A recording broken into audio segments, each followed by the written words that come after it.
Hey everybody, this is World War Guy here today, and happy New Year's Eve.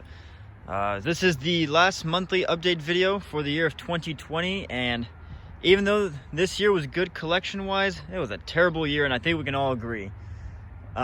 Before we start the video, I hope you guys had a good year, even though, we had a pretty shitty year, and I hope you guys have a good 2021, and let's hope for the best. And, I appreciate everyone who stuck around for 2020 for my videos, especially when I wasn't posting as much. And with that being said, let's start the video and let's see this beauty that I got right here. So let's begin. All right, to start off, let's do these little pins here before I forget them. So these were a present from my mom, and they are what we believe are like buttonhole badges. So we're not really sure exactly. The seller says that these are Belgian. As you can see, the date 1940, 1945. So I'm assuming these are, kind of commemorative buttonhole badges. I tried looking up online, couldn't really find anything about it. But nonetheless, pretty cool stuff, and it's Belgian, so, I like Belgian stuff. All right, then here we have a book that I normally don't do books, but because, because these are given by friends, I thought it'd be a good idea to include them. So this is a book given to a friend, and it's a Der Führer, and it appears to have been published in 1944. There's no other dates on here, so it's quite an old book. And well, let me bring you to the. So it's the history of National Socialism, and it kind of basically explains, the rise of Nazi Germany. I haven't started reading it yet. I got this fairly recently, and you can see there, really the only date on there is 1944.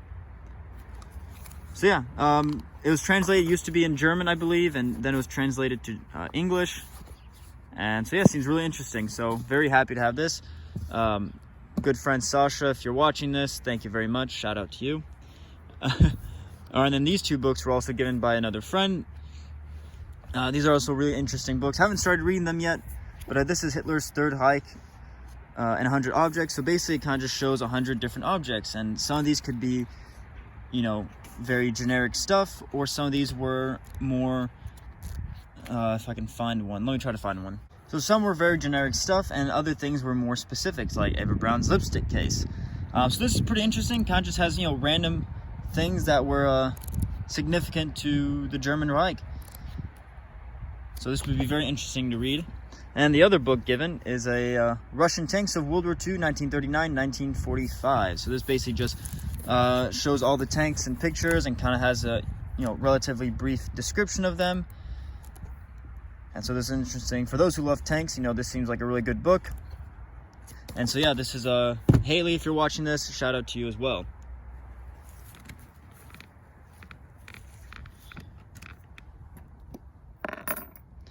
All right, next item here is a pair of Cold War Yugoslavian M48 ammo pouches.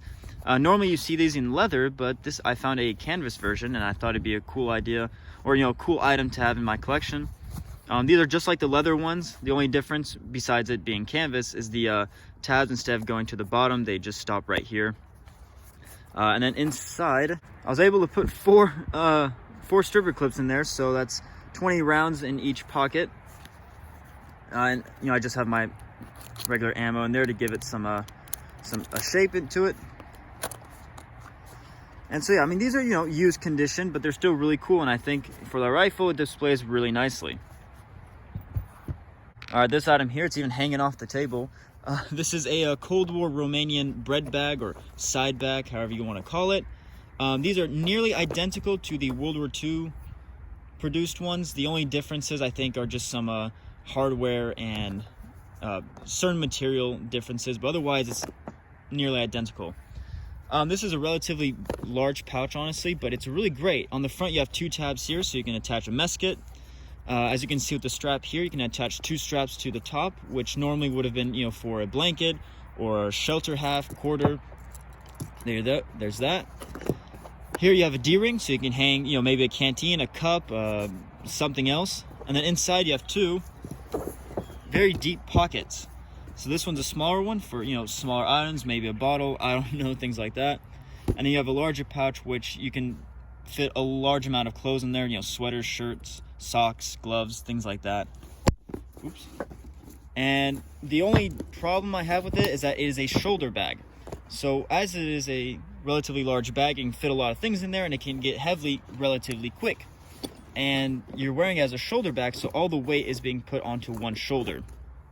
Nonetheless, a really cool bag. I have fun taking it on hikes and stuff. But yeah, really enjoy the bag. All right, time for something really cool now. A hood.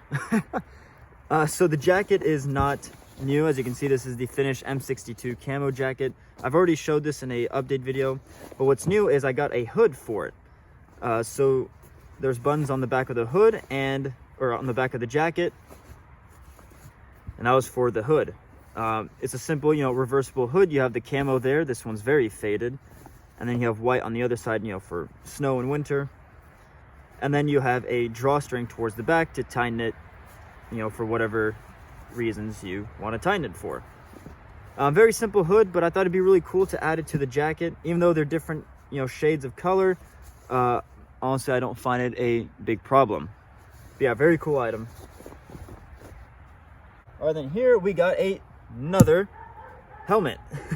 This is a Finnish M40-55 steel helmet. This is one of the variants with the extra holes on the side there. If you guys can see that. This is usually for the liner attachment, but for whatever reason, this one doesn't have any attachment to the liner at that hole.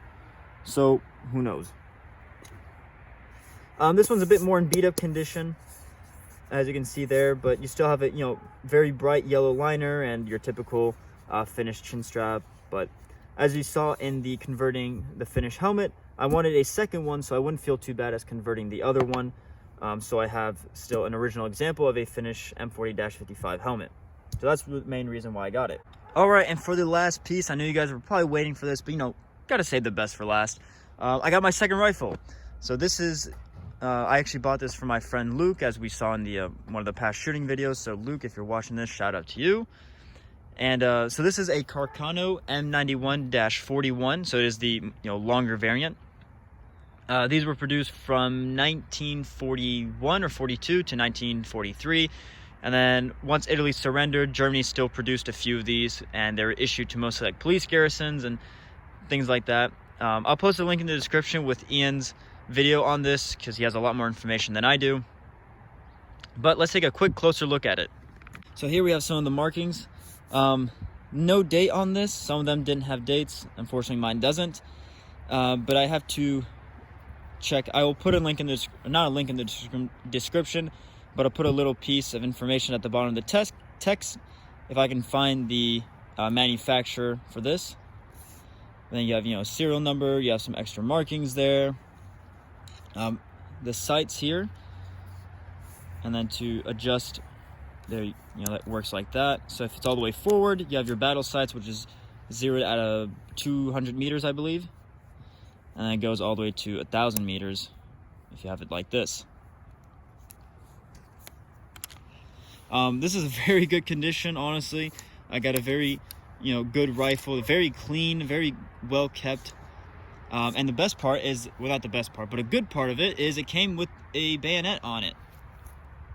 So you can see that, quite a long bayonet. And let's take a closer look at the bayonet. All right, so here we have the typical Italian bayonet. Unfortunately, I don't know the model name for if it's the M, you know, 89, 91, 40, whatever. So we have the bayonet. You can see there, still in very good condition. You have some markings there. Looks like a serial number possibly. And then here is the frog. You have your typical blue Italian colored frog. And then with a leather sheath with a metal tip at the end there. This one appears to be dated 1941. So that's pretty neat. World War II date as well. And so yeah, so this came with the bayonet for the price that I paid, and I am very happy with it. All I need now is to get 6.5 carcano ammo for it, so that I can actually shoot it and do some shooting videos with it.